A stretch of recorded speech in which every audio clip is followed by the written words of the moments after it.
La création de la Fiamontina Océan, c'est la beauté du lieu qu'on a voulu préserver. Et l'hôtel est en fait à la fois sur l'océan Atlantique, mais en même temps une partie, un tiers, est dans le village de Tchir, à 1 kilomètre d'ici, où il y a des maisons traditionnelles qui font partie de l'hôtel, le hammam, le café mort.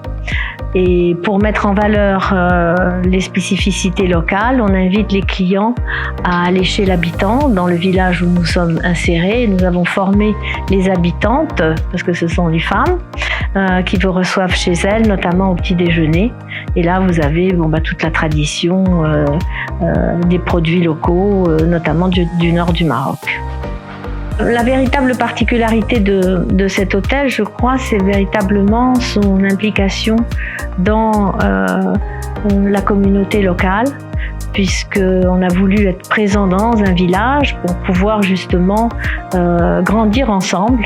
Nous, avant d'ouvrir l'hôtel, 2 ans auparavant, on a donc fait un partenariat avec la Fondation Orient-Occident pour mettre en place le développement communautaire dans ce village. Les femmes ici sont très accueillantes, très chaleureuses. Elles sont vraiment contentes d'ouvrir leur maison. Et c'est vraiment le moment où la communauté a changé à notre égard. C'est-à-dire que si on encourageait que leur maison puisse s'ouvrir comme notre hôtel à des étrangers, à des gens d'ailleurs, ça voulait dire qu'elles étaient capables et qu'elles n'avaient pas à se cacher. Et donc ça a été vraiment un moment très fort. Le personnel doit être avant tout lui-même. Je pense qu'un client qui vient ici, il veut rencontrer une personne marocaine du lieu et pouvoir communiquer avec elle. Donc on veut qu'il soit simple, qu'il soit ouvert. Et puis notre travail aussi, c'est de sauvegarder le patrimoine local et leur culture locale. Il n'est pas question de transformer ces gens-là et de les dénaturer, au contraire.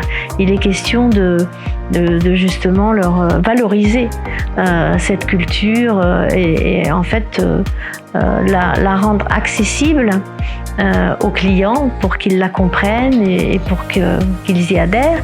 Et pareil pour les gens du village, qu'ils acceptent aussi des cultures tellement différentes.